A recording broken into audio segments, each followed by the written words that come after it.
All right, I wanted to go over a little bit of Witness 11. A couple people were talking about Witness 11 as if she was supporting Dee Dee's story, and I can't find it in here, so I'm going to go ahead and go over it and see if anyone else can find it.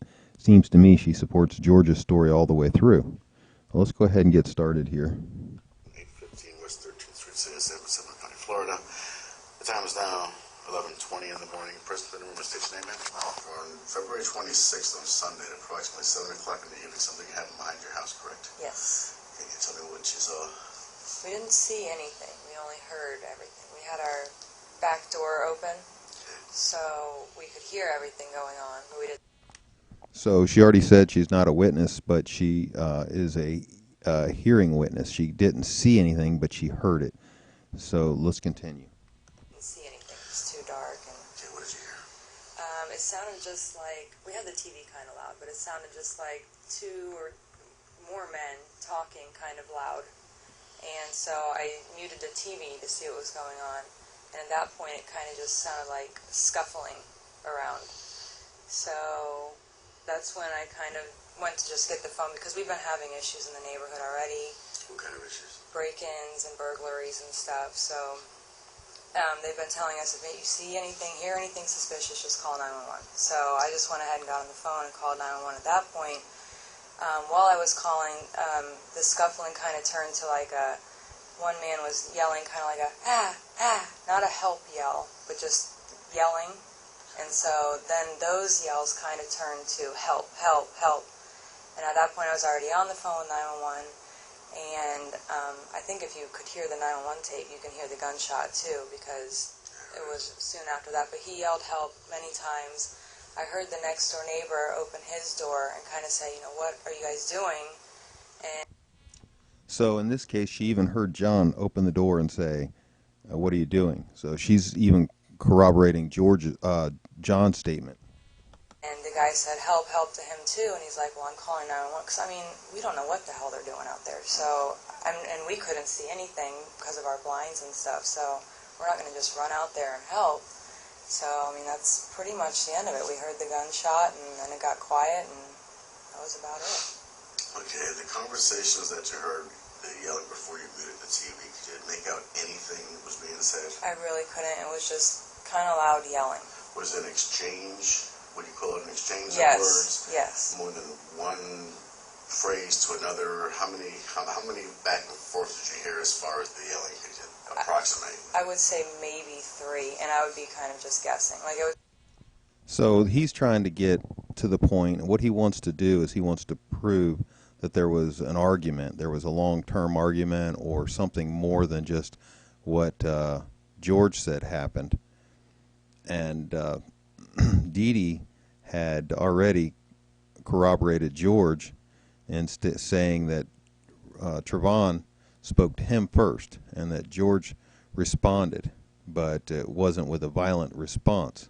It was more like, "What are you doing around here?" So that's what Dee Dee said. Some people are trying to say that this girl is corroborating Dee Dee, and maybe that's what they mean, that this lady was just saying that there was a couple of noises before the struggle. Let's continue listening. It sounded like maybe one person said something, someone said something back, and then he said something. Hey, 3. He cuts her off. She's trying to say somebody says something, and somebody responds, and then there's one more response. So she's got 3 statements. Let's listen to that.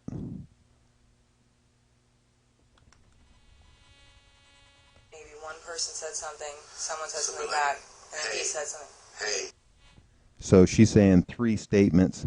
One person says something, another says something, and then someone says something back. He says, "Hey, hey, hey," over top of her.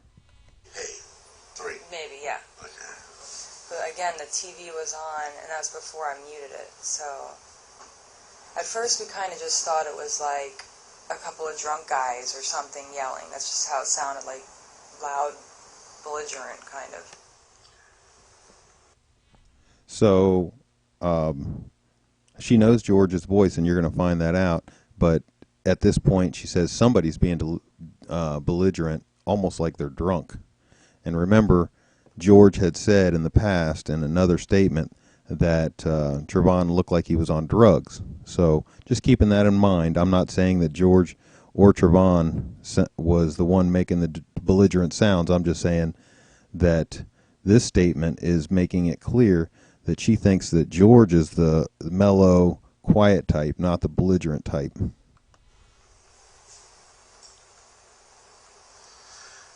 you heard anything else?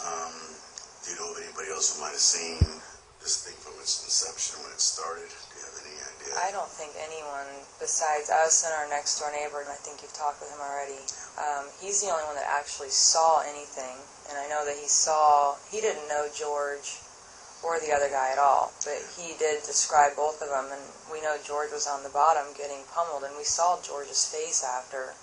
He was the one yelling help the whole time. So this is pretty good for George. I don't know why people are pointing to this here. She's saying that she knows George was on the bottom getting beat up. She talked to John, the next door neighbor, and John said, yeah, it was George. He didn't know George, but he described George, and they know what this lady knows George. So she's like, oh yeah, must have been George. So then the police came over and asked her about it, and she's like, I don't really want to go over there. And so the policeman went over there, took a picture of George, and took it back to her to show her what George looked like, and said, "Is this the guy?" And she said, that she could hardly recognize him. He was so messed up and so bloody. And How does face look when you first saw him? well, we only got a picture because the officer that wanted us to identify him wanted us to come over there, and we didn't want to be a part of that. So he took a picture and brought it over, and at first we couldn't even recognize him because it looked like his nose was broken in a few spots, his lip was all bloody, and he just looked completely out of it. But then a lady behind us was like, oh, that's my neighbor, and I kind of put two and two together because, I mean, we've seen him a lot at the HOA meetings, but he just looked so messed up that it was hard to Have you ever notice. spoken to him before?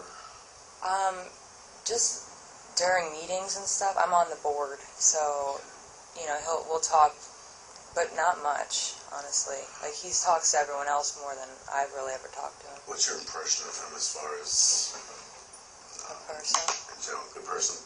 Yeah, he seems just really laid back, calm, cool, collected. That's why, I couldn't really picture him doing anything crazy or more.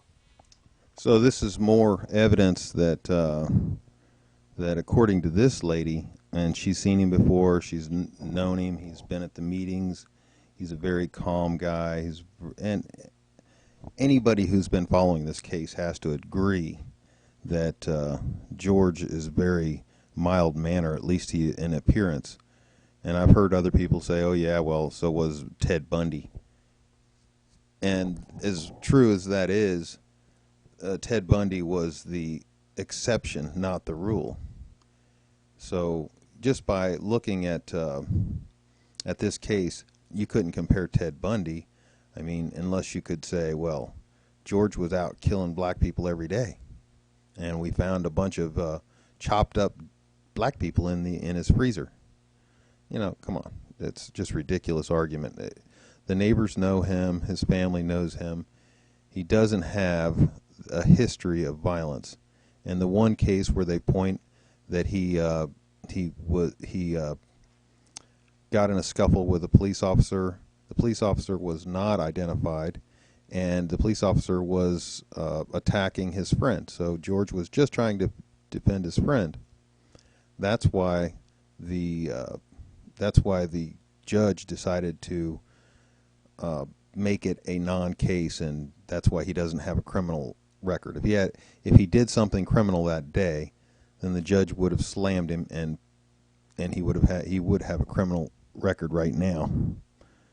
But that's not the case. So let's continue with this. Malicious, or you know what I mean? I don't want to. She's saying he's just not a malicious guy, but she doesn't want to taint the investigation. Say either way, but I can't picture him losing his cool, unless he really felt like he needed to do something. So here she is. She's a witness. She's a board member. She's real into the neighborhood. So she doesn't have any reason to lie about George. George isn't her personal friend. She doesn't have any reason. She's just telling what she saw. So typically speaking, yeah, somebody who would basically try to avoid confrontation, would you call him confrontational? I would say he would try to. I mean, he was confrontational in the fact that he was trying to do the neighborhood watch thing. Okay, a little passionate about it. Yeah, and, Okay. you know, wanted to help out the neighborhood and this and that. And I think if he saw something going on, he would confront the person, but not confrontational in the sense like he's trying to have it, you know, an altercation or something like So that. it's like a little Nazi running around trying No. to, you know. Okay, No, that's- absolutely not. Okay. I don't know if he has kids, but I know he's married, and I can't see him doing anything crazy like that. He just wants the neighborhood to be safe. So she said his attitude, or at least the way she feels, is that he is very interested in seeing the neighborhood be a safe place. And so that is her biggest point. And I would say at this point, this is excellent for George's defense, because here you have somebody who is obviously somebody who's concerned with the neighborhood, and she's given George a good rating. She's basically saying George is a good guy, he's helpful, he's adamant in the security of the neighborhood, and that's why he comes across that way. He is absolutely trying to defend the neighborhood. Well, by little Nazi, I mean over aggressive, Yeah. overbearing and stuff like that. No, not, Braggart, none of that. no, not at all. Okay.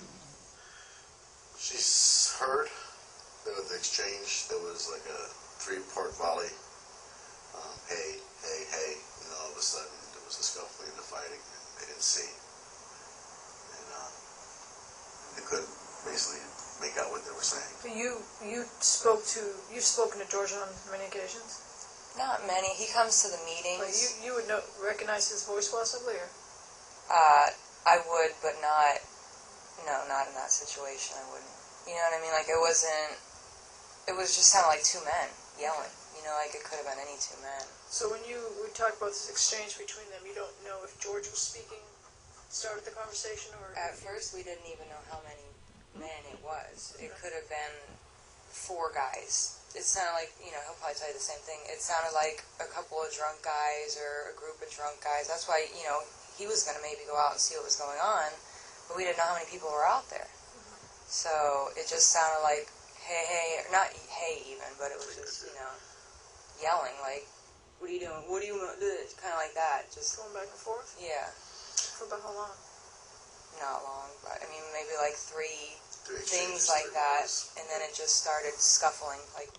So that's pretty much is exactly what George said happened. I think Dee Dee even corroborated that point, that there was just a couple statements, maybe 3, like, what you following me for is what Dee Dee said. George said, Trayvon said, I can't remember now. It doesn't matter. It's just this guy is trying to figure out whether there was a big argument before. This lady's certainly not giving that up. She's saying about 3 statements, maybe, is what she heard. But remember, the TV was loud when all this started, so she couldn't really hear a whole lot. So basically what we know is, so far, she's corroborating George. Rolling around on the cement on the sidewalk. Did you hear anybody chasing anybody? Did you hear anybody say anything along the lines of stop? Anything like that? Yeah, he wants to see if there was some chasing. He's trying to prove that George chased Trayvon, or was trying to say, you know, halt, stop, what are you doing? Not stop, beat me up, that kind of thing. Not the help. Prior to the help, did you hear a chase out there? No, Okay. didn't. It sounded like it all started right on the sidewalk by our house there, and then maybe like it bent the corner, and right there is where the scuffle started and kind of scooted down. You know what I mean? Yeah. So here she is corroborating George more. She's saying that it was right there by their house, right there by the corner is where it all started. Of course, she can't see because it's pitch dark, and she can't tell exactly where it is because they're in between buildings. And if you go in between 3 buildings like that, where there's 2 buildings back to back and then one off to the one corner, and yell. Just go out there and yell and see if you can pick up where the sounds are going and where they're coming from. You'll hear the sounds bounce off of the walls. In fact, if I go out there and yell 3 or 4 times, it may even sound like several people. But certainly you wouldn't be able to pinpoint the exact location. You might be able to say, well, it was moving this direction because it seemed like it got louder and louder, and that might even be true. But again, without the visual, it's hard to say. But at this point, she is corroborating George. She's saying they're coming around that corner right where George said, and they're moving towards her house, which is farther to the south, like away from the T. It definitely went past the back of our house, and then that's where the shot was on this. So she's saying it started over there by the T and went south past her house. So everybody's saying, well, if it started at the T, how is it that you ended up all the way down there south of the T? Well, here she is. She's telling us. She heard it. It started at the T or in that area and moved south. So we can't see her direction. She's not pointing, and we can't see the map. If maybe she's looking at a map and pointing at it, we can't see any of that. It'd be really helpful if we could. But at this point, we know where she lives. We know where John lives. So, we know that it was, and she even just said it was near the corner, and now it's moving down south. Side of our house. That was right next door to your house, right? Right. We had the dead kid. Right. Yes. Your house is right on the intersection is? Right. So you're saying you think it started over here on the T? Because if this were your house? If that was my house. So here is the other investigator, and she's trying to verify it, and I think this helps us. She said, you live right here at the intersection. So apparently she's right at the T. And then she continues saying that she's moving south, that it's all moving south. So let's continue listening to that. My house would be. Correct? So let's pretend my house is here. I think it might have started either here or here, and then came around here. This here's a sidewalk, right? So she's saying she thinks it started here or here and came around here. But we can't see where she's pointing. It doesn't help us. But she does say it comes around here. So she's kind of like, and this is my opinion because I can't see, but it sounds like she's saying that it started up here on the T, either around here or here, and moved around. So when she says it moved around here, that means it went around the corner. Because that's the only thing it could be. It moved around here. Let's listen to that one more time. Let's see, we're at 750, so let's move it down to 740. All right. If that was my house, My house would be. Correct? So let's pretend my house is here. I think it might have started either here or here, and then came around here. This here's a sidewalk, right? This is There's Twin Tree. 2 sidewalks. This Yeah. is Twin Tree, and this would be going to the mail. Okay, to the gotcha. So then it either started here or here, and then came over here, and this is where So he you think it shot. started on this portion of the sidewalk? Yes, From the sound? from the sound, yeah. And then where are you at? I'm sorry. Right here. You're right here, so you could hear it passing here. Right. And I'm a pretty nosy neighbor, so and people are always. So I think that pretty much really helps George. She's making it sound like it's up there on the T, up there, and she can hear the sound. She's at the intersection. That's where her house is. And she's hearing it move around that corner. So she's on the intersection. She's on the corner. She hears it move around the corner. So she hears it on the one side of her house, the top part of the T, near her where his truck is, around that corner. So she's on that corner. She can hear the noise on the north side of her house. And then it moves around to the east side or heading south. That's what she's saying. Unless somebody else can explain it to me better, this is what I'm hearing. The female investigator helped us by pointing out that she was on the corner and a few other things. This is really helping us. The guy is not much help. Walking their dogs and stuff back here, so I hear people all the time. But if it was something loud enough for me to be like, what the hell are they doing? Then that's why I muted the TV. And it was weird that it's been raining all night, you know what I mean? For there even to be people out, we were kind of like, what are these people doing? Any questions? So that was the end of the interview. Basically, this made it real clear to everybody that she corroborates George's story, and anyone who suggests that she's corroborating Dee Dee should remember that Dee Dee suggested Trayvon was near his house towards the south end of the T, as far down as you can go. That's where Trayvon was, according to Dee Dee. Now, according to this lady, the assault started on the top of the T, right at the corner where she lives, and moved south. So all the evidence, George's statements, exactly corroborated by this witness. And if the other people that are arguing that she corroborates Dee Dee, I would love to hear that. I would like them to make a video similar to this one and just lay it out for us. Thanks.